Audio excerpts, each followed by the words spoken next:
Agora,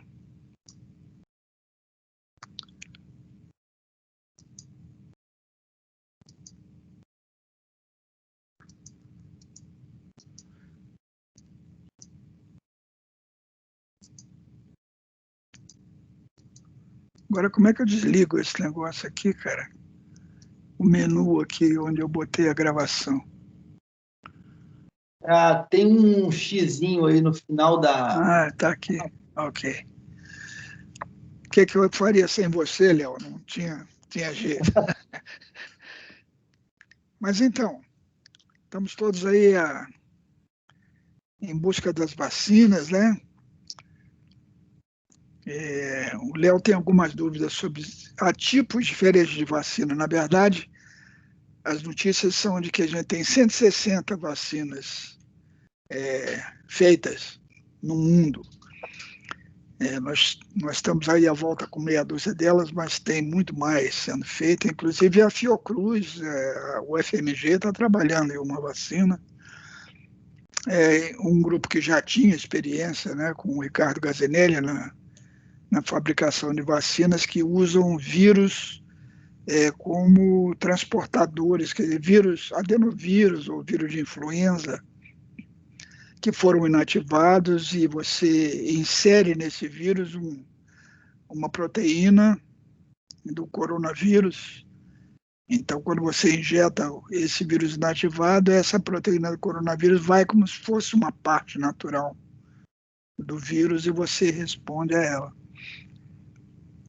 A vacina chinesa, essa do Butantan, é a mais antiga, quer dizer, a do método mais antigo, que é inativar o próprio vírus. Quer dizer, o vírus, quer dizer, ele não é vivo, né? A gente não pode falar o vírus morto, porque ele nunca teve vivo. Então, a célula vive numa célula infectada, né?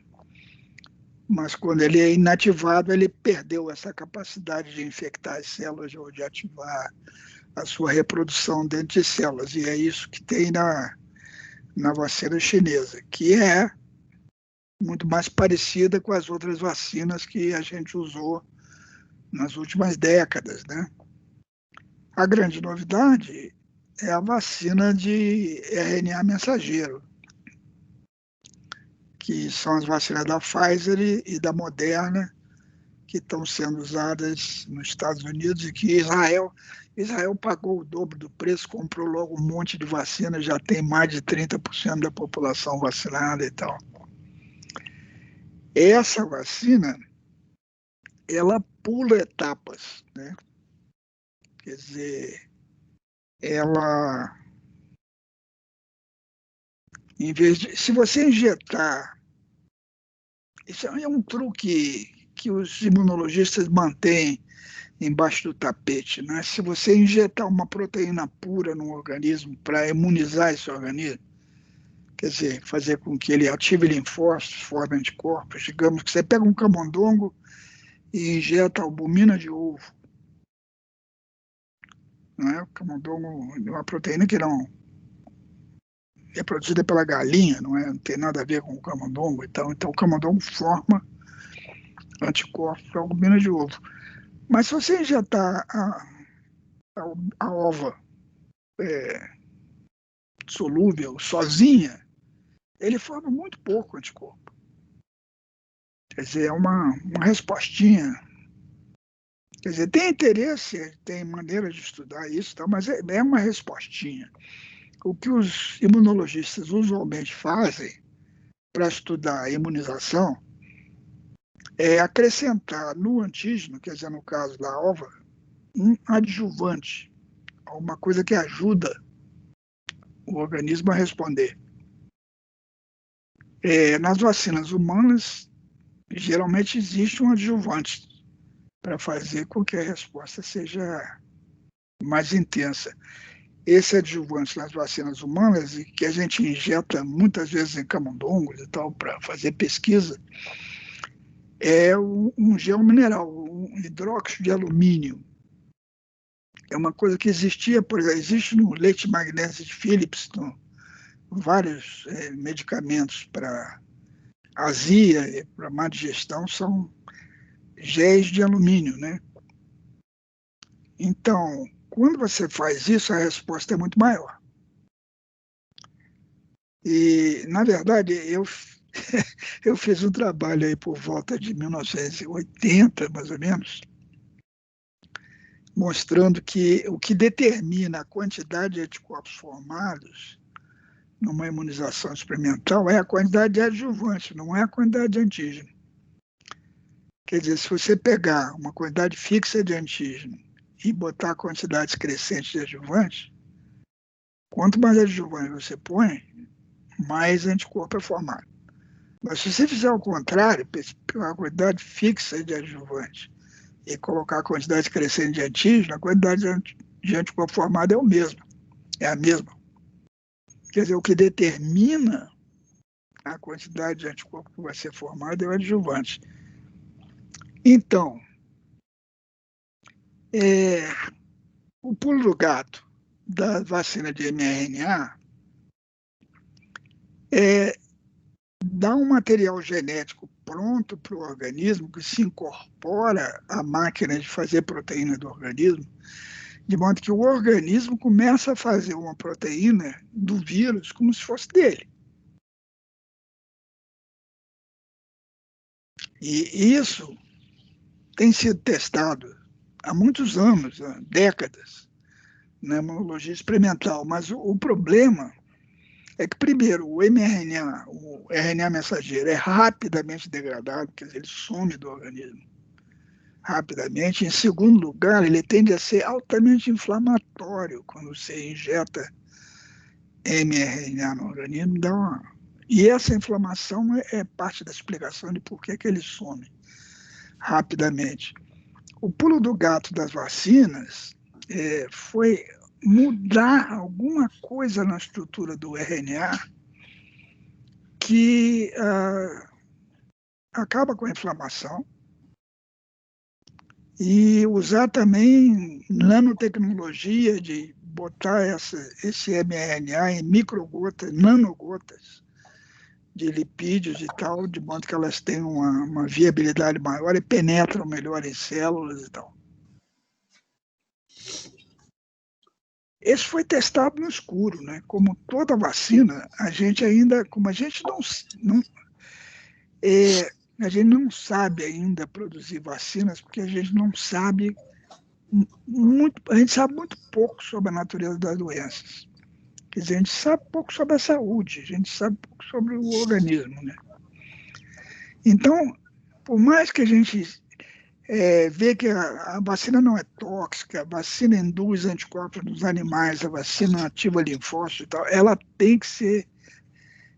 é testada primeiro num grupo de voluntários corajosos, né, que resolvem ser cobaias para testar a vacina, ela tem que ser testada numa população grande, milhares de pessoas. Porque a gente realmente não sabe o que vai acontecer, e essa fase 3, na verdade, é uma busca de efeitos adversos. Quer dizer, mais do que saber se ela produz anticorpo, produz. Quer dizer, produzir anticorpo não é um problema. Você põe um adjuvante, põe um antígeno, ingere, vão aparecer anticorpos. O organismo vai ser imunizado. Agora, as circunstâncias que fazem com que essa imunização seja protetora são desconhecidas. Quer dizer, a vacina da febre amarela, por exemplo, é uma das melhores vacinas que a gente tem. Uma vacina com uma dose imuniza para a vida inteira, é extremamente eficaz. A gente tem vários outros vírus, né, flavivírus, da mesma família do vírus da febre amarela, com dengue, chikungunya, zika vírus. A gente pega a vacina, faz a mesma coisa, põe o mesmo adjuvante, injeta da mesma maneira, não protege. Aparece anticorpos? Aparece linfócitos? Aparece, mas não protege. Por quê? Não sabemos. Nós não sabemos. Camila, diga, Camila. Professor, uma dúvida. O senhor disse uma vez que o organismo dos indivíduos mais velhos a partir do momento que eles tomam uma vacina, por exemplo, a resposta pode ser exacerbada. Agora, nesse momento... A resposta pode ser o quê? Exacerbada, tem uma resposta muito maior, né? Não disse isso. Não? Não. Porque ele já tem uma quantidade ali de anticorpos contra várias coisas. Não foi isso que eu disse. Deixa eu esclarecer isso. Quer dizer, eu tinha falado com vocês que a ideia mais importante da imunologia é a diversidade de componentes, não é isso? Quer dizer, que o corpo espontaneamente forma uma variedade quase inacreditável de linfócitos, cada um deles com um receptor diferente. Então, né? Então, o que eu disse foi que a diversidade clonal no idoso vai diminuindo. Quer dizer, o velho tem grandes clones de linfócitos menos variados do que o jovem que tem muitos pequenos clones. E que o que as vacinas fazem é fazer grandes clones, né, de linfócitos. Você aumenta muito a frequência dos linfócitos que vão fazer aquele tipo de anticorpo. Então, existe um problema na imunização dos idosos que tem a ver com a própria natureza da atividade imunológica dos idosos. Não tem a ver com a vacina. Os idosos vão ficando simplificados, eles vão se desconstruindo, vão perdendo conexões. E tem um geriatra na Harvard, que se chama Lewis Lipset, que tem um trabalho incrível, vou passar isso para vocês. Ele mostra, por exemplo, ele compara o batimento cardíaco de um homem de 30 anos e um de 80. A frequência é igual, 69 por minuto e tal. Mas você vê as irregularidades do batimento, os erros do batimento, são muito mais frequentes no jovem. O idoso tem um batimento extremamente irregular, extremamente igual, ele varia muito menos. Não é? E isso é mais perigoso, porque essa regularidade pode desviar para uma dinâmica patológica, patogênica, uma arritmia, e o idoso corre muito mais risco de sofrer um acidente cardíaco do que o jovem, né? Isso também se aplica à neurobiologia, quer dizer, o Lipset inventou um sapato que estimula subliminarmente a sola do pé do velho com choquezinhos elétricos e mostrou que ele cai muito menos. Quer dizer, a população que usa esses sapatos tem uma incidência muito menor de quedas. E ele recomendou um negócio que eu adotei imediatamente depois que eu li os artigos dele. Tai Chi Chuan, a ginástica tailandesa de apercebimento do corpo, de movimentos lentos e tal. É muito gostoso, é muito agradável, tem feito toda manhã. Bota na televisão lá, a professora de Tai Chi Chuan e tal, e conhecer o próprio corpo, né? Quer dizer, há uma certa fase da vida que vocês vão chegar ainda, em que vocês vão se surpreender que vão engasgar com saliva. E isso é curioso, que é uma fonoaudióloga que eu conheci e me explicou que isso se deve a uma baixa da nossa percepção da quantidade de saliva que tem na boca. Quer dizer, você tem um piloto automático, porque a saliva está sendo secretada o tempo todo, né? E você tem um piloto automático no corpo, que quando chega a um certo nível, você engole saliva. Quando esse piloto automático começa a falhar, você fica com saliva demais na boca, de vez em quando elas correm, você engasga.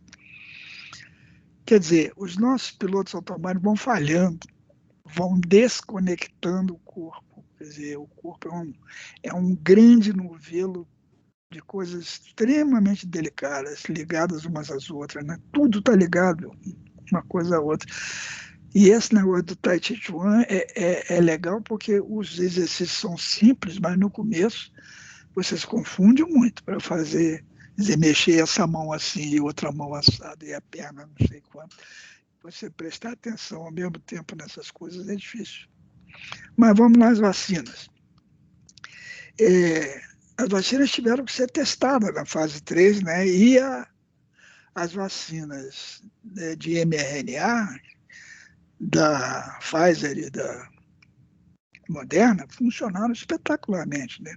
Quer dizer, elas são extremamente imunogênicas, elas geram uma quantidade enorme de anticorpos. E para os vírus que fazem uma fase de viremia, quer dizer, vírus que passa pelo sangue, para chegar às células que eles infectam. Então, o vírus de herpes, por exemplo, não passa pelo sangue. O vírus de herpes vai por outros trajetos, por neurônios, vai por outros lugares e não... Quer dizer, para os vírus que passam pelo sangue, como a poliomielite. A poliomielite é um enterovírus, ele infecta o intestino, fica lá no intestino uns 10 dias, depois ele sai do intestino para o sangue, é onde ele pode chegar ao sistema nervoso e causar lesões. Se nessa hora você tem um monte de anticorpos que reagem com o vírus no sangue, o vírus vai para o macrófago em vez de ir para o neurônio, e aminoácido de vírus é tão bom quanto aminoácido de filé mignon, e acabou-se o problema, né? Quer dizer, os vírus que passam pelo sangue podem ser protegidos por anticorpos. As doenças como a difteria e o tétano, que envolvem a secreção de toxinas, que são venenos potentíssimos que agem à distância, são também muito eficazmente protegidas pelas vacinas que geram anticorpos no sangue. Agora, a ideia de que as vacinas funcionam através de anticorpos está errada. Não é assim. Como é que funcionam as vacinas? A gente não sabe. Um pouquinho de humildade aí é um item de sensatez nessa discussão, né? A gente não sabe ainda como é que funciona a atividade imunológica, como é que os linfócitos estão acoplados aí com uma variedade muito grande de células e tal. Bom, então, o que as vacinas de mRNA fazem é convencer o organismo geneticamente a fazer a proteína do vírus. Isso demonstrou ser extremamente imunogênico, produz uma quantidade enorme de anticorpos. Quer dizer, nada do que acontece com a vacina chinesa, quer dizer, você vai injetar o vírus inativado, ele vai ser fagocitado, vai ser desmontado, as proteínas vão virar peptídeos, vão ser apresentadas em células dendríticas e vão ativar linfócitos, e tem um monte de interações que vão acabar resultando em anticorpos. Nada disso tem a ver com a vacina da Pfizer, né? Ela vai direto no problema e o organismo começa a fazer a proteína do vírus e aparecem muitos anticorpos. A vacina da Oxford, ela usa um vírus que tem a proteína do coronavírus inserida artificialmente, né? E daí para frente ela vai funcionar como funciona a vacina chinesa, quer dizer, é um vírus que tem a spike protein do coronavírus como se fosse um componente do vírus inativado e vai passar por esse processo, que é o processo que a humanidade vem usando há décadas e tal, né? Então a grande novidade são as vacinas de mRNA. É um progresso incrível, um progresso sensacional, um progresso maior desde Pasteur. Por quê? Porque queima etapas, vai direto em alguma coisa, a gente não sabe muita coisa a respeito de como é que funciona isso, mas que pulou um monte de degraus, pulou, não é?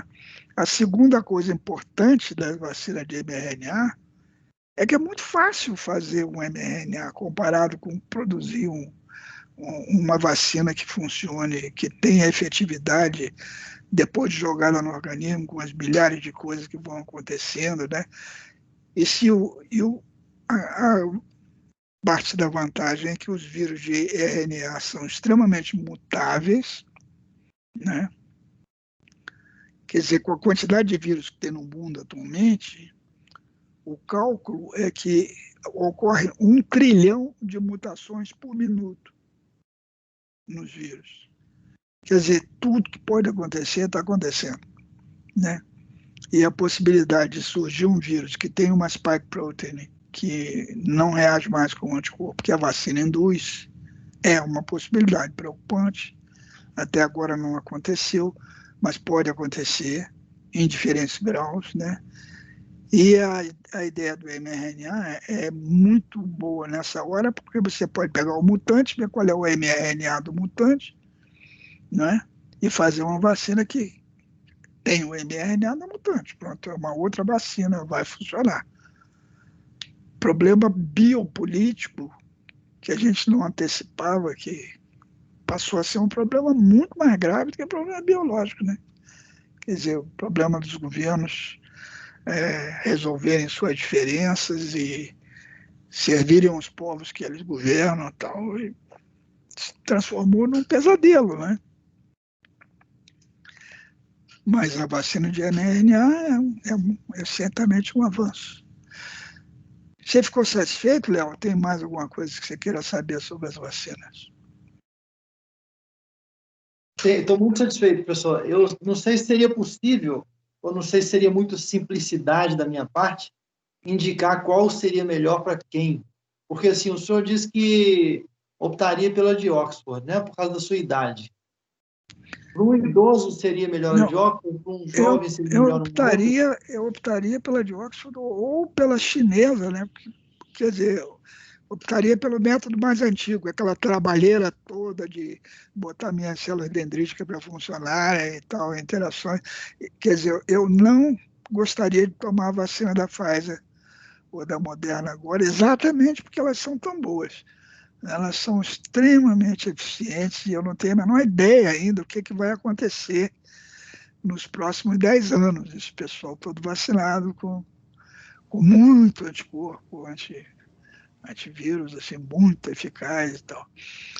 Enfim, eu teria restrições a me vacinar, por exemplo, sazonalmente contra a influenza e tal. Eu prefiro correr o risco de pegar a influenza e ter um caso grave do que botar mais um grande clone de influenza no meu sistema que já tem poucos clones, porque aí tem Epstein-Barr e citomegalovírus, os outros vírus de influenza e N vírus que a gente não conhece, né, que o velho vai ficando cheio desses grandes clones. Mas então eu tomaria certamente, porque agora tomar uma vacina não é mais uma questão individual, é uma questão social, né? Quer dizer, eu não posso me furtar a obrigação de me proteger por proteger também as outras pessoas com quem eu convivo, né?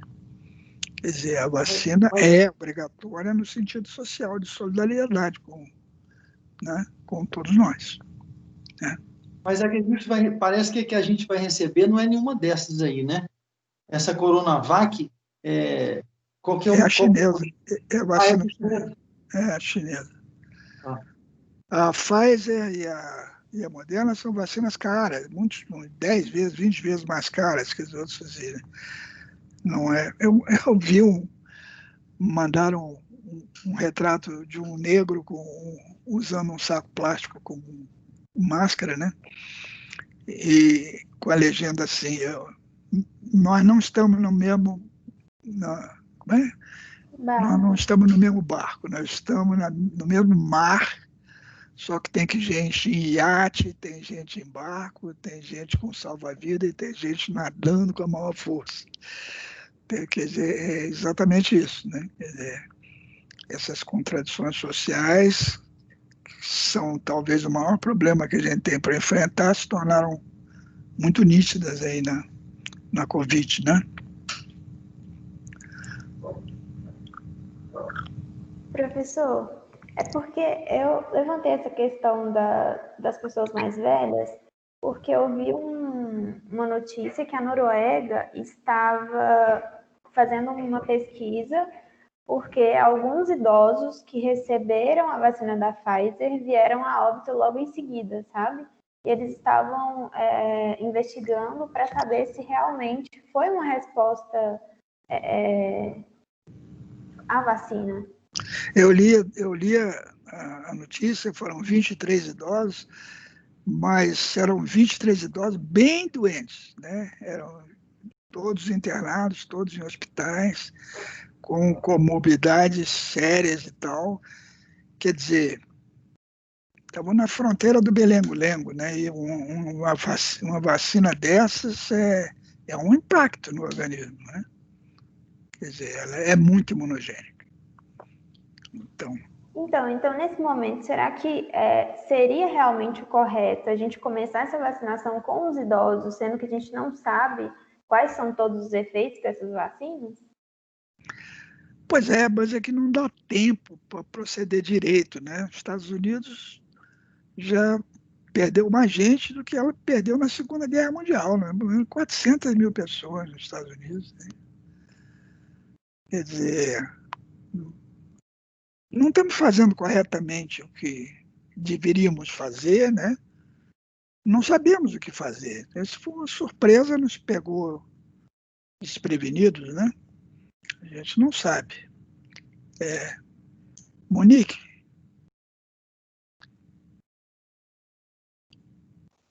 Oi. Monique? A pergunta também é em relação a isso, professor. Você comentou que sobre os efeitos a longo prazo da Pfizer, por ela ser muito imunogênica. E quais seriam, assim, os efeitos há 10 anos aqui para frente de vacinar principalmente idosos com essa vacina, que é super imunogênica? Eu não sei, eu acho que ninguém sabe, né? Eu tinha um amigo, um grande amigo, que acabou morrendo de câncer aqui no FMG mesmo, era meu orientando. Ele disse que testes de múltipla escolha deveriam ter sempre 5 alternativas, uma certa, uma errada, uma dizendo não sei, outra dizendo não se sabe e outra dizendo é impossível saber. Quer dizer, a opção por esse quinto item é o impossível saber, é uma resposta que diz muito, né, a respeito do conhecimento. Quando você diz é impossível saber isso, isso revela que você conhece bastante o que você está falando, né? Eu não sei se é impossível saber atualmente isso, mas que não se sabe, eu tenho certeza.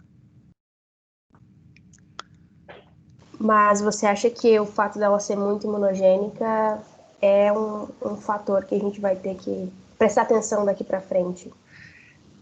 Eu acho porque eu respeito muito a natureza da diversidade imunológica como uma característica fundamental da operação do sistema imune. Quer dizer, a gente não funciona assim, você injeta X e faz anti-X e resolve o problema. Não, não é assim. Você, em primeiro lugar, você já está fazendo milhares de coisas que têm a ver com X, mesmo que X não aparentemente tenha nada a ver com você, porque o parâmetro que a atividade imunológica implica, que é estrutural, não tem nada a ver com a função da proteína que você entra em contato. Então, eu desconfio muito dessas coisas que simplificam o jogo, entende? Então, fazer uma coisa muito homogênea, para mim, é negativo. Quer dizer, eu prefiro uma coisa mais bagunçada, mais misturada, sabe? Mais lenta. As coisas que acontecem depressa, às vezes, são mais perigosas do que as coisas que acontecem mais lentamente. Nem sempre, mas desconfia das coisas rápidas, né?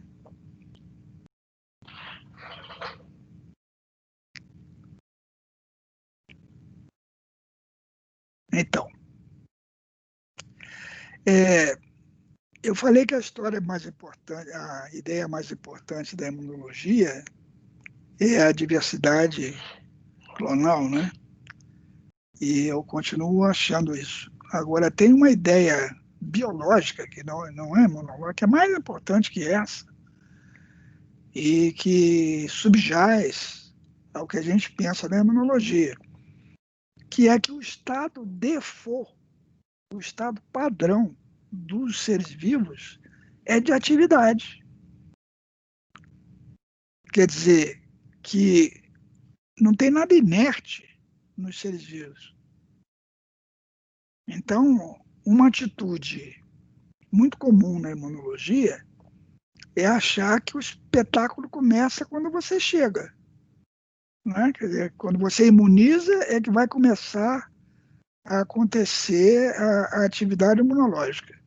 Você não vê isso como já existia uma atividade permanente, natural, antes no organismo, e você vai perturbar isso, você vai se meter, vai se intrometer numa coisa interna do organismo, e o organismo vai dar um jeito de alcançar um estado equivalente de equilíbrio mais na frente com a coisa que você fez, né? Não é assim que se vê. O que se vê é a célula produtora daquele anticorpo, anticoronavírus. Está inerte. E você vai pegar a vacina e você vai catucar essa célula em particular, que não estava fazendo nada, e você vai botar ela para trabalhar. Agora ela vai fazer o anticorpo que você precisa. Quer dizer, a vacina é vista como uma lição, um ensino, né? Uma lição bioquímica dada ao organismo. Aprenda, obedeça e aprenda a ficar imune ao coronavírus. Não é isso. O organismo aprende, mas o ensino é impossível.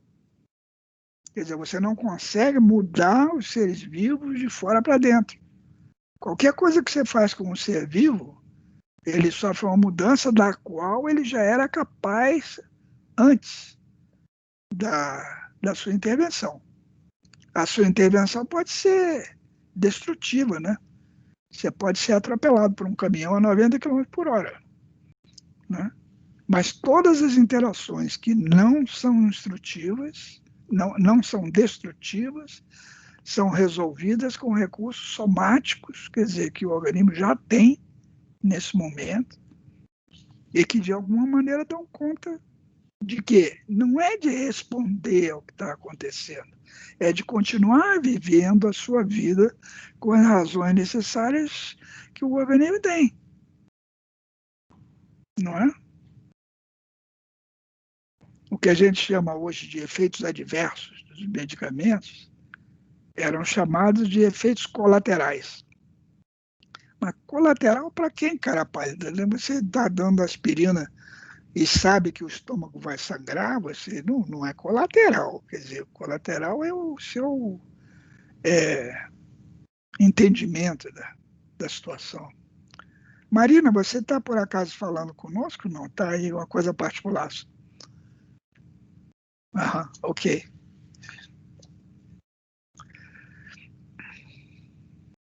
É que eu não quero perder, né? Essa história do estado default do organismo ser um estado padrão, quer dizer, que não existe nada inerte no organismo, é discutido por um casal de argentinos que vive nos Estados Unidos há muito tempo, Ana Maria Soto, a parceira lá do casal, e o argentino chama-se Sonnenschein. Eles trabalham em câncer há mais de 20 anos e mostraram que os plásticos soltam substâncias que mimetizam ações hormonais e são importantes em vários tipos de câncer. Quer dizer, eles estiveram nas manchetes dos Estados Unidos uns 20 anos atrás, que a mamadeira dos bebês tem agentes cancerígenos e tal. Eles têm um trabalho muito sério, muito importante, e recentemente eles começaram a criticar a teoria mutacional do câncer, né? Quer dizer, de que o câncer é um problema genético, é uma série de 4 mutações e tal, dizendo que não, o câncer é o desenvolvimento biológico esquizofrênico, é enlouquecido, né? E como é o desenvolvimento enlouquecido, ele tem N variações, quer dizer, a genética é envolvida nisso de N maneiras, e não naquelas 4 mutações defendidas pela teoria mutacional. Então, quer dizer, uma teoria de que o câncer é uma doença tissular e não é celular. Quer dizer, eles têm trabalhos interessantíssimos sobre isso.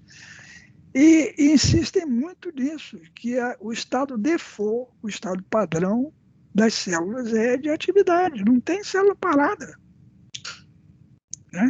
Não tem célula em repouso no organismo, e muito menos no sistema imune. Quer dizer, quando você pensar, bom, eles têm milhões de anticorpos, né? Quer dizer, grosso modo, assim, se você pesquisar célula ativada mesmo, linfoblasto, célula em ciclo mitótico, em divisão no organismo, tem 15% dos linfócitos no organismo normal, quer dizer, em repouso, né? Tem 15% de células ativadas.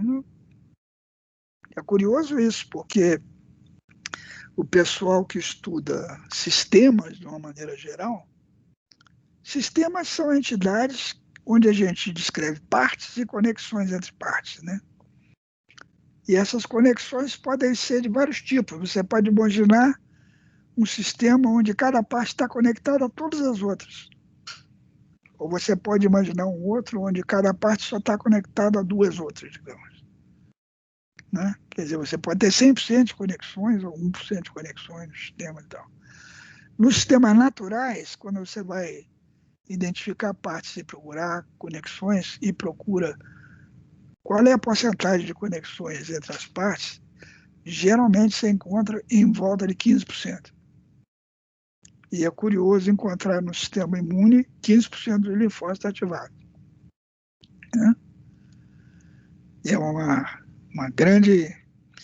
Esse geriatra que eu mencionei, Lewis Lipset, que fala que a doença e a velhice são perdas de complexidade, né? Eu vou fazer uma caricatura, vou dizer, são simplificações, né? O velho é mais simples que o adulto jovem, né? Ele trabalha com essa matemática de fractais, né? Matemática de sistemas não lineares, e mostra que isso é perfeitamente abordável hoje em dia. Você pode abordar sistemas complexos e fazer previsões com base nessa. Tem um pesquisador chamado Barabasi, Alberto Barabasi, que é notável, né, em aplicar essa teoria de sistemas e equações não lineares à biologia. Tem vários livros sobre caos dinâmico. É interessante isso chegar até a imunologia. Eu cheguei a fazer só um trabalho nessa direção com o pessoal da física de Ouro Preto e deu certo. Quer dizer, as equações não lineares funcionam na imunologia. É só investir nesse campo que vai dar certo. Mas não é meu quintal. Não sei mexer nisso. Bom, olha, nós vamos chegar ao quarto encontro na semana que vem, que é a terça parte do curso. E o FMG exige 3 avaliações. Então, eu quero dar uma na quarta, outra na oitava, outra na 12ª. Quer dizer, e nessa quarta, o que vocês sugerem que a gente faça? Você vê, eu estou aqui com essas bolinhas de todo mundo calado. Eu não tenho a menor ideia do que essas pessoas estão pensando, o que elas estão ouvindo do que eu estou falando, como é que é essa história. Eu preciso ouvir vocês, cara. Senão eu estou perdido. Não sei o que eu estou no monólogo shakespeariano aqui. Né? O que vocês sugerem que eu faça dessa primeira avaliação? Eu queria fazer, digamos, 3 ou 4 perguntas e pedir que todo mundo me respondesse individualmente essas 3 ou 4 perguntas. Pode ser? Vocês topam esse negócio? Pode ser, professor. Pode ser. Pode ser, professor. Olá, Verônica. Tudo bem? Beleza. Tem um VV aqui, a Verônica Valadares, que esse VV é uma abreviatura que me é muito querida por causa do meu pai, que era Vasco Vaz. O VV aqui é Vasco Vaz aqui no computador. Era uma pessoa muito esperta, o Vasco Vaz. Mas então, deixa eu falar com quem não falou nada até agora. Fala alguém, por favor. Ou eu catuco alguém, catuco uma bolinha dessa? Se eu catuco uma bolinha dessa, deixa eu catucar aqui. Ó. Professor, posso só falar? Ingrid, você tem alguma coisa a dizer para a gente, Ingrid? Professor, está me ouvindo? Então, eu estou achando essa forma de pensar no imuno muito interessante, porque eu trabalho com vacina no meu projeto de mestrado, e a intenção é induzir anticorpos para incentivar, vamos dizer assim, o ciclo do vetor Aedes aegypti. Então, eu estou imunizando o camundongo. Vocês estão me ouvindo? Está me ouvindo, professor? Está uma falhazinha ou outra. Você está imunizando o camundongo com o quê? Isso, eu estou imunizando o camundongo com proteínas do intestino do Aedes aegypti. E a intenção é que com o intestino do Aedes aegypti. Eu acho que é a internet. Que é o intestino do mosquito, a Aedes aegypti, não é isso? Isso, exatamente. E a intenção é que isso induza uma resposta no próprio vetor. E estudos anteriores já identificaram uma redução na viabilidade dos ovos, das larvas, enfim. E essa outra forma de pensar na imuno, eu acredito que vai ajudar muito no meu trabalho. Que bom, né? Que bom. Pesquisar anticorpo para saliva de mosquito é uma maneira muito mais inteligente de procurar epidemiologia de arbovirose, né? Então, porque a saliva é muito imunogênica. Ela tem proteínas muito imunogênicas. Eu tive um colega, quando eu estava na UF, José Marcos Chaves Ribeiro, que foi para os Estados Unidos já há uns 30 anos, nunca mais voltou, ficou lá no NIH, que estudou a vida inteira saliva de inseto. Quer dizer, não é que os insetos usam a saliva para se alimentar e para uma série de outras coisas. Tem trabalhos extraordinariamente interessantes. Inclusive, nós temos a intenção de que essa vacina também seja associada a vacina de dengue, contra zika, contra o chikungunya, só que é um desafio muito grande, né? Porque dengue, por exemplo, tem vários sorotipos, então criar uma vacina contra essas arboviroses é um desafio por isso. Mas a nossa intenção é associar a nossa vacina contra esses arbovírus, contra essas arboviroses. Pois é, mas imaginar que a gente podia fazer uma vacina que fosse contra a saliva do mosquito. Né? Porque o próprio Zé Marcos Chaves Ribeiro, ele tem um experimento, eles tinham um método de induzir leishmaniose experimental em camundongo, que era botar uma gotinha da cultura de leishmania no focinho do camundongo. E gerava uma úlcera, né? Ele mostra que se ele botar a leishmania em meio de cultura, ele precisa botar 100 vezes mais leishmania do que se ele botar a leishmania junto com a saliva da mosquinha que transmite. E foi atrás qual era o fator acelerador, encontrou um peptídeo chamado taxinina, que é o inflamatório mais potente em termos nanomoleculares, né? Quer dizer, um peptídeo de extremo interesse para a indústria farmacêutica, para a biologia da inflamação, a taxinina.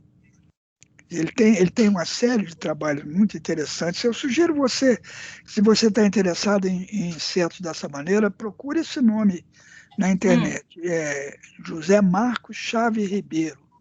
É do NIH. Ele tinha experimentos, eu me lembro de um projeto dele, onde no material e métodos, ele incluía uma ilha. Tinha uma ilha onde ele ia soltar certos insetos diferentes de outros lá para provar uma certa coisa. Quer dizer, é briga de cachorro grande esse negócio dele lá no ENAED. Interessante, professor. Obrigada pela dica. Ok. Professor, eu assisti o filme das filhas do Bateson, né, falando lá sobre eles, e eu achei muito interessante porque, assim, na verdade, ele é um filósofo da integração de todos os sistemas, né, e como o corpo humano, e assim, eu acho engraçado essa visão nova da imunologia e por que que isso não é ensinado nem na graduação, nem, né, não é ensinado dessa forma para a gente. Então, esse curso aqui, ele acaba sendo uma desconstrução e uma visão holística de tudo que a gente tinha como conceitos anteriores. E aí eu queria saber sua opinião, por que, né, se a teoria, por exemplo, do germe já é desde 1951, por que nada disso é falado, né? Por que a outra imunologia já está tão sedimentada e por que essas coisas não são nem mencionadas quando a gente aprende imunologia básica, por exemplo, na graduação da medicina? Por uma coisa chamada pânico epistemológico. É uma expressão do próprio Bateson. As pessoas ficam completamente apavoradas quando você sugere que alguma coisa que elas acreditam firmemente pode não ser verdade. Quer dizer, que ela pode mudar de opinião, ela pode obter outro tipo de informação e formar uma outra opinião sobre aquilo. As pessoas geralmente reagem muito mal a essa ameaça, né? Porque é uma ameaça. Ao mesmo tempo, se você trabalha com ciência, né, com medicina também, você tem que estar com a cabeça aberta para novos conceitos, porque tudo, a verdade pode não ser verdade amanhã, né?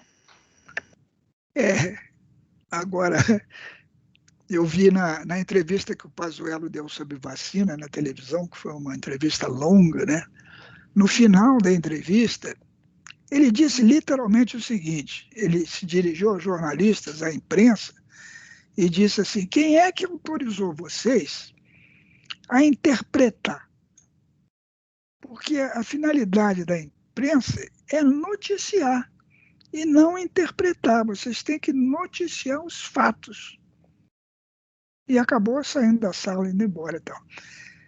Isso me lembrou do Zé Maria Alckmin, que era o ministro da Fazenda do Juscelino, que usava uma frase que é da filosofia, mas ele usava como se fosse dele, dizendo que o que interessa não são os fatos, o que interessa é a versão.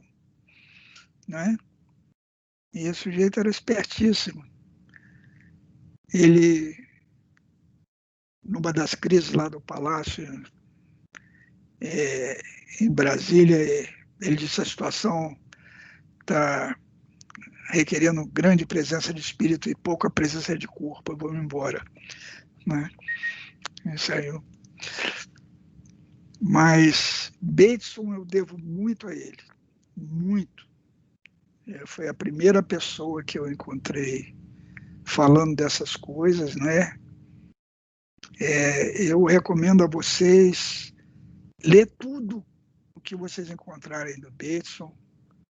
Eu vou passar para vocês, mesmo ilegalmente, uma tradução que eu fiz do livro dele, que ele escreveu antes de morrer, chamado Mente e Natureza, que era supostamente um livro para ser de divulgação, mas como ele era de uma cultura extraordinária, de uma inteligência muito grande,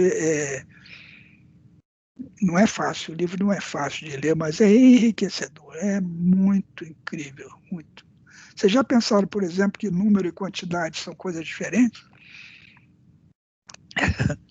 Ele queria escrever um livro sobre evolução. O grande problema dele era a evolução biológica, que ele dizia que era exatamente o que é a mente. Se você quer estudar a mente, estuda a evolução. Se você quer estudar a evolução, estuda a mente. É a mesma coisa, é o mesmo processo. Tal. E me escapou agora o que eu ia dizer. Eu fui com o Bateson lá longe, cara. Ele queria escrever um livro sobre evolução mas descobriu que tem várias coisas que as pessoas precisam saber para ler o livro sobre evolução que ele queria escrever. E ele descobriu que as pessoas não davam conta de acompanhar a conversa dele, né? Então ele queria escrever um outro livro chamado Toda Criança Sabe, com essas coisas, né? E o outro, então, seria o livro sobre evolução. Aí começou a tossir, descobriu que estava com câncer de pulmão e ia ter 6 meses de vida. Ele chamou a filha, Mary Catherine Bateson, e fundiu os 2 livros num só. E esse livro, que é Toda Criança Sabe, é o 2º capítulo do livro sobre evolução, que é o Mind and Nature. Mas ficou um livro pesado, né? Porque, na verdade, é um suco de 2 livros, assim, de uma pessoa que está dizendo o que tem que dizer porque vai morrer, né? Então, mas ele tem um livro, os estudantes dele pegaram o que ele publicou em N lugares, porque ele falava de golfinhos, falava de esquizofrenia, falava do diabo, né? Pegaram os artigos dele e escreveram um livro chamado Steps to an Ecology of Mind, Passos para uma Ecologia da Mente. Esse livro é sensacional, sensacional. Quer dizer, como tudo do Bateson, os artigos são difíceis, são duros, mas eu recomendo fundamentalmente. Eu conheci o Bateson antes de conhecer os neurobiólogos chilenos. Em primeiro lugar, o Francisco Varela, depois Humberto Maturana e depois Jorge Padovani, né? E esses quatro nomes mudaram minha vida totalmente, né? Quer dizer, não só a imunologia que eu faço, porque eu tinha tropeçado, eu já falei com vocês, eu tinha tropeçado nesse fenômeno de que o animal come uma proteína e fica travado, não forma mais anticorpos progressivamente. Não. Se eu quiser vacinar esse animal para essa proteína que ele comeu, eu não consigo. Quer dizer, isso me deixou aturdido, porque não pode ser, né? Quer dizer, se for a imunologia que não pode ser inteira do outro lado, ou eu opto por esse negócio que eu estou fazendo aqui, vendo o que acontece, ou eu opto pelo que eu aprendi sobre o que está nos livros, porque não encaixa uma coisa na outra, né? Então, eu sempre fui um professor, assim, como dizer, marginal, né? Marginal. Quer dizer, que fala coisas que estão na margem, né? A margem é um lugar legal. A margem, você pode pensar na margem lá atrás, mas pode pensar na margem lá na frente, né? Mas se essa visão faz muito mais sentido com as coisas que acontecem, por que não os livros estão até hoje da outra forma, né? Porque tudo é assim na ciência, a filosofia da ciência inteira é assim. Se você pegar uma grande revolução científica, e você vai ver que ali do lado tinha já um pessoalzinho minoritário falando aquelas coisas há anos, que eles vinham falando isso, desenvolvendo, mas agora aconteceu uma coisa que a gente tem que prestar atenção nisso. A Covid-19 pode ser uma grande oportunidade para a humanidade se dar conta de uma série de coisas. Saiu um artigo no Scientific American de uma mulher falando 4 tarefas do Biden. Primeira, tratar do aquecimento global. Segundo, tratar do coronavírus. Imagina, botou o aquecimento global na frente do coronavírus. Terceiro, olha só, restaurar a realidade. Restaurar a realidade, eu achei ótima essa maneira de colocar as coisas, porque nós estamos vivendo uma situação absolutamente ridícula. Um bando de alucinados falando coisas alucinadas, né, que uma grande parte das pessoas toma como verdade. Quer dizer, a gente tem que pegar um pouco dessa confiança mútua, que é a tessitura da sociedade, né? E restaurar essas coisas, restaurar a confiança, né? E, em quarto lugar, repor no governo os cientistas que o Trump tirou de lá. Quer dizer, restaurar a ciência. No Brasil, essas 4 coisas se encaixam como uma luva, inclusive porque esse governo destruiu a ciência brasileira, ele destruiu 30 anos de crescimento científico, destruiu o CNPq, destruiu a FINEP, destruiu a CAPES. É um bando de alucinados que destruiu a ciência brasileira. Reconstruir isso não vai ser fácil. Não vai ser fácil, né? Mas as 4 mensagens do aquecimento global, o coronavírus, a realidade que tem a ver com as fake news, com a internet, essa coisa toda, os novos meios de comunicação, né? E o papel da ciência, o papel da academia. Quer dizer, se não for a academia que vai responder essas questões, quem é que vai? Entregar isso para quem? No general, no Ministério da Saúde? Muito arriscado, né? Muito arriscado. Professor, bom dia. Bom dia. Quem é que está falando? É o Felipe. Ô, Felipe. Eu Você tenho podia ligar a sua câmera, Felipe? Claro. Eu tenho uma... Ativou? Espera aí. Consegue me ver? Chegou. Beleza. Eu tenho uma dúvida, que ela deve ser uma dúvida conceitual. Aí o senhor me esclarece, assim. Eu tenho dificuldade de entender os detalhes por trás da teoria das redes idiotípicas, né? E o porquê o senhor opta por esse outro caminho de ver o fenômeno imunológico e não o da seleção clonal. Aí eu queria que o senhor falasse um pouco sobre isso e sobre como que a tolerância oral está envolvida dentro desse caminho, assim, né? Que a gente tem que optar por esses dois caminhos para se interpretar o fenômeno imunológico.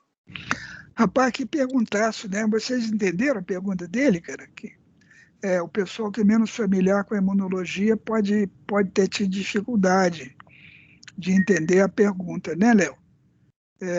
O que acontece é que a imunologia, há 60 anos, ela é dominada por uma teoria criada por um virologista australiano chamado Frank Burnett, que se chama teoria da seleção clonal. Inclusive, eu mostro a vocês textos que dizem que a teoria clonal não é mais uma teoria, é um fato. Quer dizer, já virou fato e tal. É muito difícil pensar de outro jeito.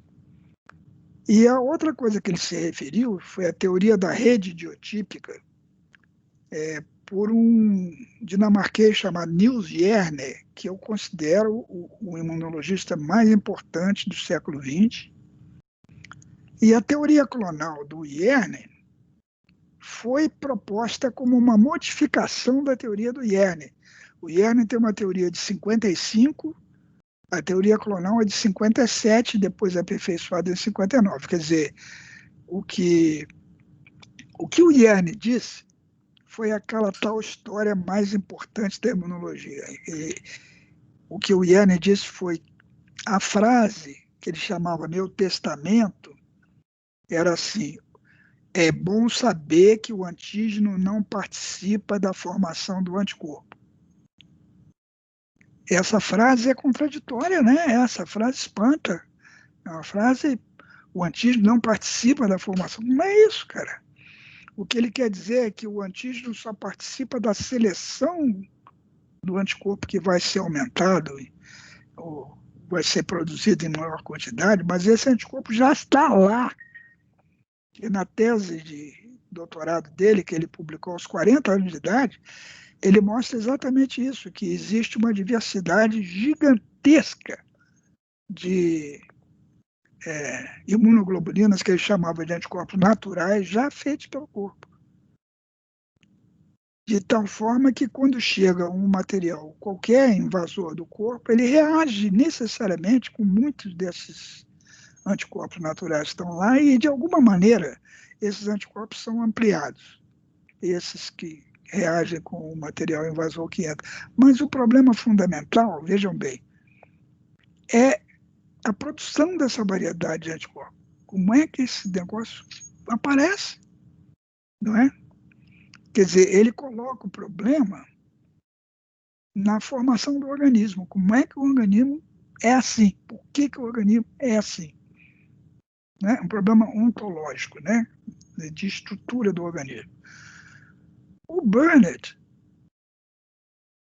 ele diz, bom, o problema não são os anticorpos naturais, o problema são as células que formam esses anticorpos. Onde é que vem essas células? Que células são essas? Exatamente na hora que estava se chegando à conclusão de que o linfócito era a célula central na atividade imunológica. Porque até ali o pessoal estava de olho no macrófago, porque você injeta o antígeno, para onde é que o antígeno vai? Para o macrófago. E o anticorpo aparece como consequência de captar o antígeno, então é o macrófago que faz o anticorpo, né? Então, o macrófago é que está envolvido nessa história toda. O linfócito, uma célula sem citoplasma, ninguém sabia o que o linfócito fazia, só que ele infiltrava locais de inflamação crônica e tal. Mas começa a se acumular coisas mostrando que os linfócitos são importantes. E o Burnett, além de falar que o linfócito é a célula que faz os anticorpos naturais, ele fala uma coisa que é metafísica, não é científica. Ele fala que o corpo tem que deixar de reagir a si próprio para poder reagir ao que é estranho. Não é isso? Em termos imunológicos, a expressão é self, non-self discrimination. Quer dizer, o eu e o outro. O eu e o estranho. O que é próprio, o que é estranho. O organismo tem que fazer essa separação. Ele não pode reagir ao que é estranho sem antes saber o que... Aliás, não é nem saber, sem antes esquecer que ele também é parecido com o estranho e ele não pode reagir a si próprio. Ele não pode destruir a si próprio. Ele não pode fazer anticorpos contra seus próprios constituintes. Olha, vejam vocês como isso é diferente do Jerne lá atrás, que está constatando experimentalmente que o corpo forma uma variedade enorme, espontaneamente, forma uma quantidade enorme de anticorpos, variedade, não quantidade, uma variedade enorme de anticorpos naturais diferentes. O Jerne podia até, inclusive, ter dito, bom, essa variedade é tão grande que é claro que esses anticorpos reagem com o corpo, e é claro que eles reagem uns com os outros, reagem com tudo. Quer dizer, o problema que o Jerne está colocando é o problema da construção do organismo. Quer dizer, a imunidade como parte da construção do organismo. Né? O Burnett está botando um problema epistemológico, metafísico, dizendo que o corpo tem que conhecer o que é estranho e, para isso, ele tem que ignorar a si próprio. Ele não pode usar esse mecanismo de reconhecimento do que é estranho sem eliminar a possibilidade de reagir a si próprio. Como ele estava dizendo que o que era importante eram as células formadoras de anticorpos, né, os linfócitos, o corpo tem que eliminar os linfócitos que reagem com o próprio corpo antes do sistema imune funcionar. Porque, vejam bem, como é que era a imunologia nessa época? O anticorpo ele é um dilema. A ideia de anticorpo é um paradoxo em si mesmo, porque é uma coisa específica que o organismo forma para reagir com qualquer coisa estranha que entre no organismo.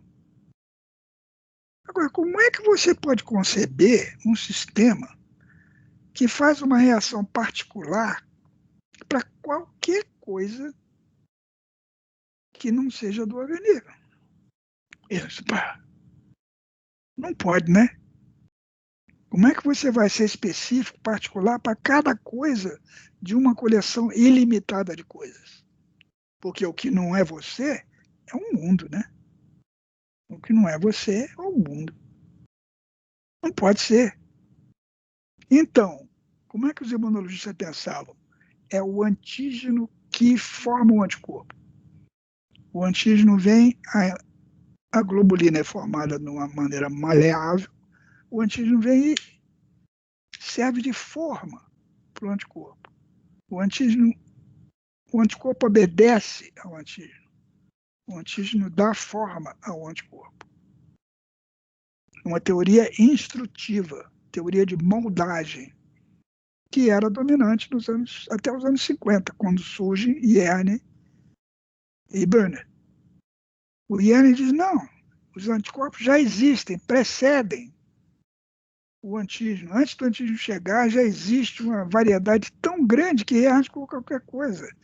E os elementos que reagirem vão ser multiplicados. Isso era Yerne. Burnett diz, não, mas espera aí, as células que formam essas globulinas é que importam. E o corpo tem que se livrar dos linfócitos proibidos. Tem que se livrar dos linfócitos que reagem com o próprio corpo, senão destrói o próprio corpo. Deve existir um tipo de doença nova, chamada doença autoimune. E batata.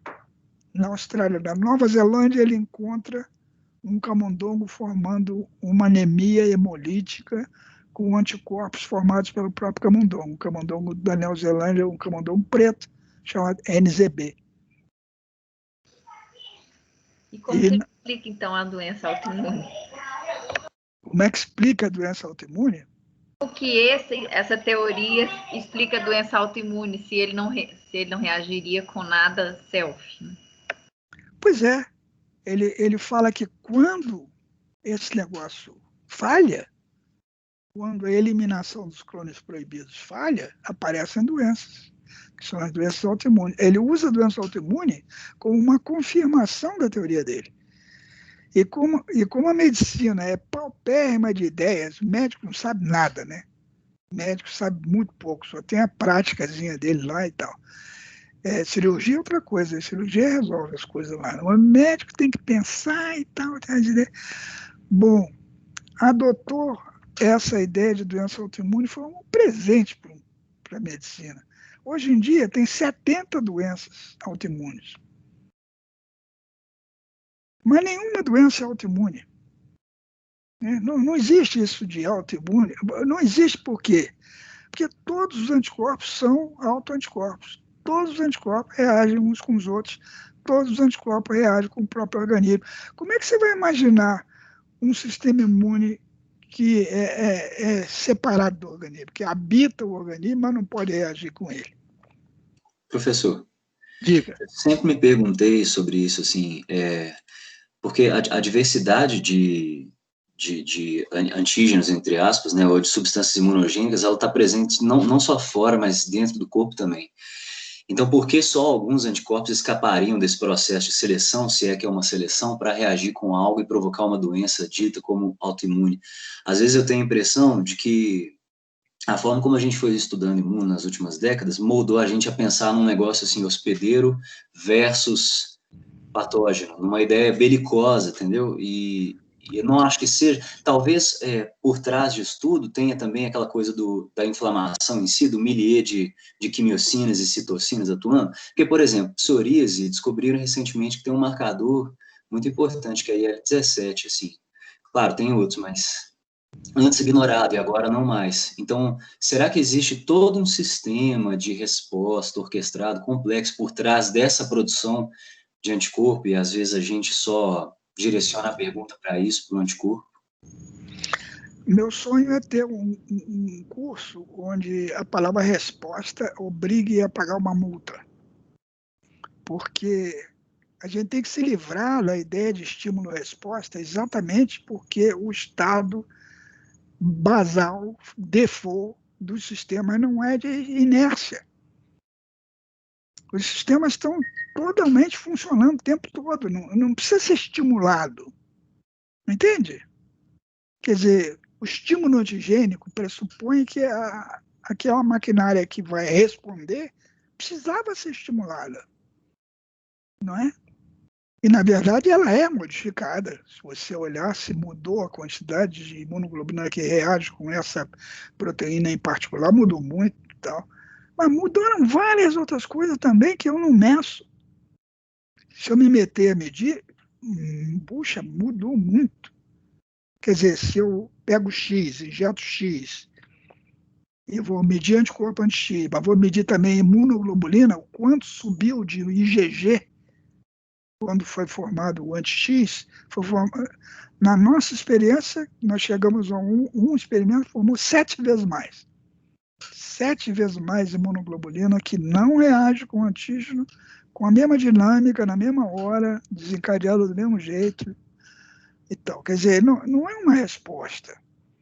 É uma compensação que o organismo está fazendo para não morrer, para não desorganizar, porque quando você injetou o antígeno, é a mesma coisa que você botar um ramo de margarida no tanque de gasolina do seu carro.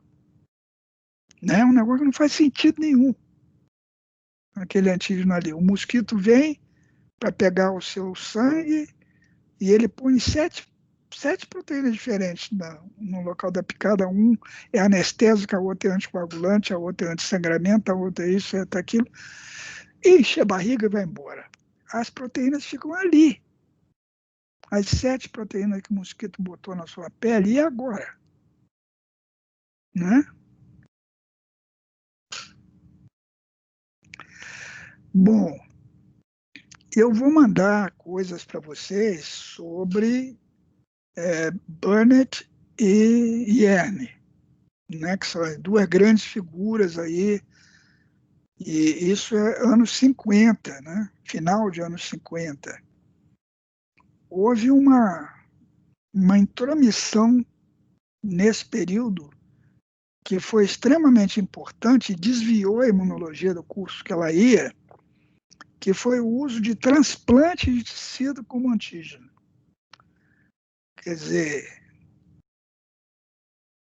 em parte por causa do Burnett, mas já vinha por outro lado também por causa do microquimerismo, do quimerismo bovino, da gravidez, uma série de outras coisas, mas a entrada da história do transplante, quer dizer, a compatibilidade de tecidos, que em imunologia adquiriu o termo histocompatibilidade, né? Quer dizer, o estudo da histocompatibilidade, que teve origem no estudo do câncer, né? Quer dizer, quando conseguiram câncer experimental, câncer transferível em camundongos, câncer transferível em galinhas, e já que existem vacinas contra infecções, será que pode haver uma vacina contra o câncer e tal? Muita gente trabalhou nisso, e se descobriu que, frequentemente, imunizar contra o câncer fazia o tumor crescer melhor. O contrário do que a gente queria. A imunidade favorece o câncer, né? Isso teve aí uma explosão no sentido de estudar a transplantação de tecidos e tumores e tal. Tem um monte de coisa para conversar. Mas, muito obrigado ao Felipe pela pergunta, né? Isso me dá, inclusive, obrigação, né, de oferecer a vocês essas informações e orientar um pouco o nosso 4º encontro nessa direção histórica. Tem uma coisa, eu vou dar uma guinada para a esquerda aqui, porque eu sou favorável a uma nova história antiga. Eu li um livro em 2017 que, poxa, pifou minha cabeça, cara, um monte de coisa que eu não sabia, de arqueologia, paleontologia, de origem do homem, de origem da agricultura, da linguagem, do alfabeto e tal.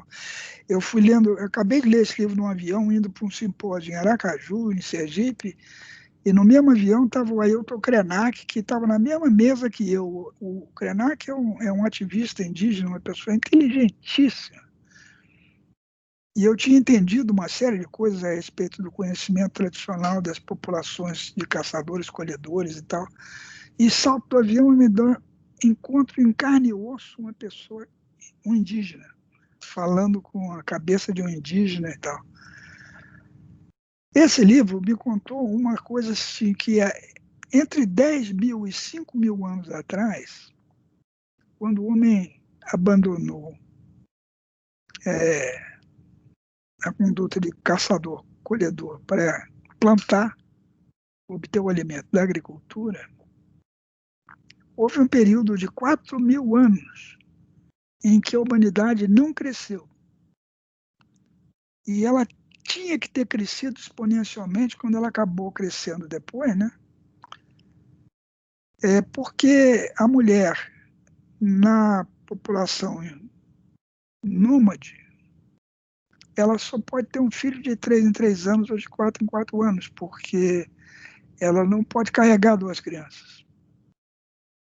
Não é? Quando o povo para e faz uma aldeia, faz uma cabana, ela pode ter um filho por ano. Isso multiplica por 3 ou por 4, né? O crescimento da população, né? E durante 4 mil anos isso não cresceu. E a evidência é nítida agora que não cresceu por causa de epidemias devastadoras que acabavam com cidades inteiras em curto prazo. Doenças epidêmicas graves, resultantes de quê? De um grande aumento na aglomeração humana, em condições sanitárias extremamente precárias e na domesticação de uma quantidade enorme de animais que transbordaram vírus, né? Como agora saiu esse vírus do morcego, saiu do boi, do cachorro, do cabrito, da ovelha, da galinha, saiu o diabo e quase acaba com a humanidade. Então, a história da imunologia não começa com Pasteur, não começa com as vacinas no século XIX, começa 10 mil anos atrás, com as epidemias que não... Olha, prestem atenção, as epidemias não são fenômenos naturais, não ocorrem sem a intervenção humana, são fenômenos culturais. Não existe doença aguda epidêmica na natureza sem a intervenção humana. Não acontece com pardal, não acontece com palmeira, não acontece com jacaré, não acontece com outros seres vivos. Então a imunologia tem que começar lá. Tem uma outra coisa grave, é que esses vírus, esses micróbios, tornaram endêmicos através de milhares de anos nessas populações, que depois se difundiram através da Europa e formaram o povo europeu. E o povo europeu tem, endemicamente, esses vírus com ele. E toda vez que os europeus entravam em contato com outras populações, eles desencadeavam de novo epidemias catastróficas. E com isso eles destruíram as Américas. Tinha um povo que tinha entrado aqui há 13 mil anos atrás e tinha vivido uma vida completamente diferente. Isso aconteceu no Brasil, o que aconteceu na Amazônia foi uma tragédia de proporções planetárias. Isso foi o pior evento que já aconteceu na história da humanidade. E a imunologia não pode ignorar isso, meu Deus. Por que o europeu pega a doença de... índio pega a doença de europeu e o europeu não pega a doença de índio? Quer dizer, esse holocausto americano, pela coisa que foi criada por causa da agricultura, por causa da cultura que o homem gerou na Europa, não é? E que foi trazida e virou catástrofe nas Américas. Tem um livro do Soares chamado 1499, quer dizer, um ano antes de Cabral chegar aqui, como viviam os índios brasileiros, como era a Amazônia e tal. Nossa Senhora! Então, além de falar do Burnett, além de falar do Yerne, eu quero falar de uma nova história antiga, quer dizer, eu tenho que falar das epidemias do Neolítico, eu tenho que falar da desgraça americana com a chegada dos europeus aqui, né? Porque essa destruição dos índios continua até agora, até hoje, está acontecendo do mesmo jeito, né? E a gente não entende. Os índios brasileiros lá jardinaram a Amazônia, cara, é um negócio... Vocês já viram essas descobertas no Acre, os grandes platôs, das estradas? Enfim, tem coisa dessa para falar sobre índio brasileiro. Professor, E o Krenak, vocês entrem na Netflix, tem um capítulo lá chamado Guerra do Brasil. A primeira guerra é a Guerra de Conquista. É os portugueses chegando aqui. E quem faz a narração é o Krenak. Krenak é feito Bateson. Tudo que vocês encontrarem do Krenak, escutem. Ouçam o Krenak falar, porque o Krenak é iluminado. Perdão, Monique. Diga lá. O livro que você comentou, 1499, O Brasil antes de Cabral, Uhum. Eu li o livro, é realmente muito, muito interessante. Ele chama até de telefone sem fio epidemiológico, o que os portugueses fizeram com os índios, né? Os indígenas, de espalhar doença aqui na costa, e eles foram entrando Brasil adentro e levando as doenças. É muito interessante. Pois é. Mas, a pergunta da Mariana, né? Por que é assim, né? Eu nunca fui interessado em história e filosofia da ciência antes disso, né? Depois que eu comecei a sentir isso na própria pele, porque eu mostro a tolerância oral e ninguém dá importância, quer dizer, agora o negócio vai mudar certamente nos próximos 20 anos, digamos, não por causa da tolerância oral, mas por causa da microbiota. Quer dizer, o que acontece com a microbiota é a mesma coisa que acontece com o alimento. Quer dizer, a gente vive em paz com os alimentos da mesma maneira que vive em paz com a microbiota. A gente não tem memória imunológica do que come, não tem memória imunológica da...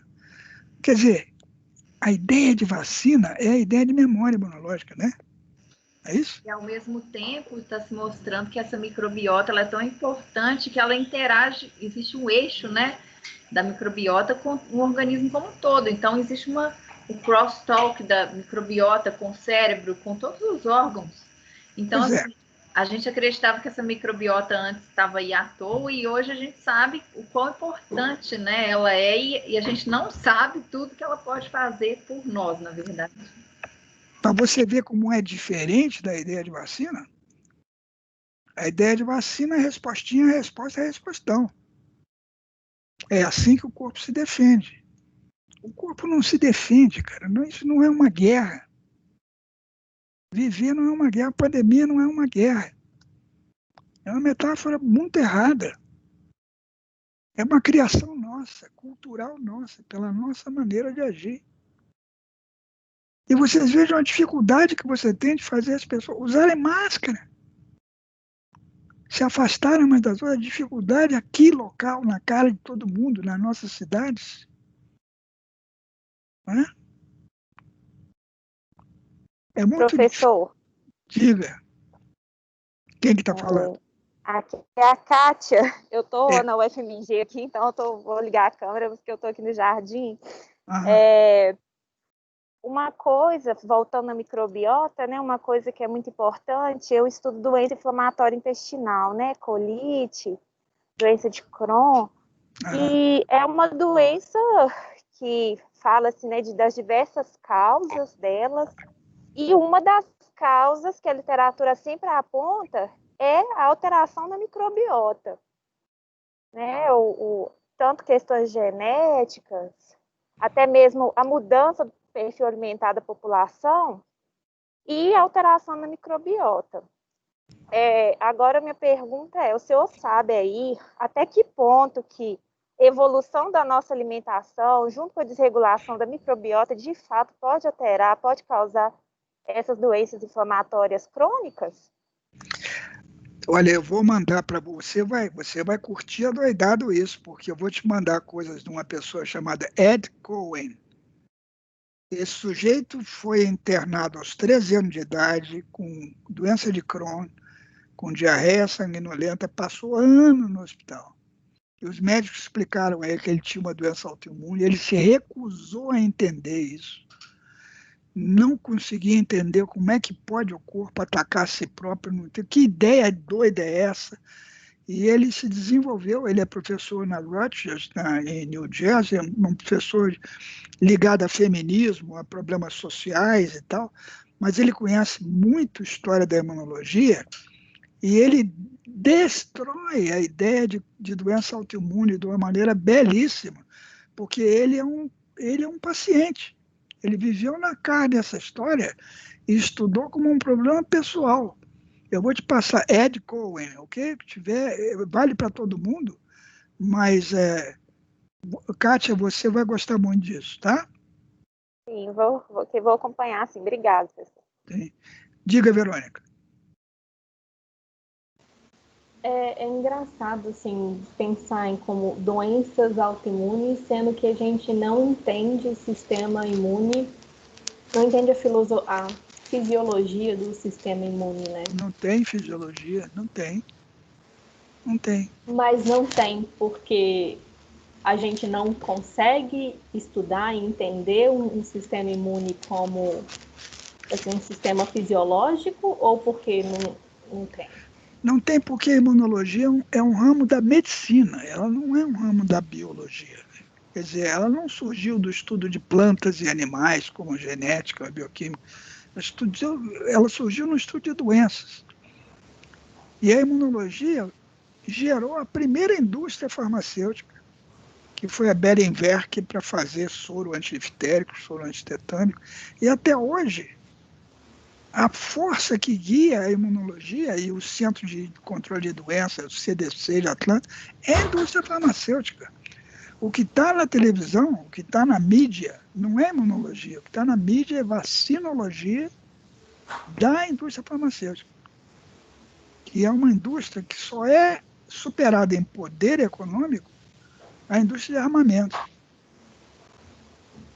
É mais do que a indústria petrolífera, a indústria farmacêutica tem um poder gigantesco e um poder de ideias, né? Se você for estudar o que é doença infecciosa no manual lá de Georgia, lá do CDC americano, é uma invasão mesmo, um inimigo invisível que vem, ataca você e a gente tem as defesas, a vacina é uma grande defesa. Né? Sem dúvida, o mundo deve as vacinas, foi poupado de um grau imenso de dor e de mortalidade, e a vacina é a solução aí.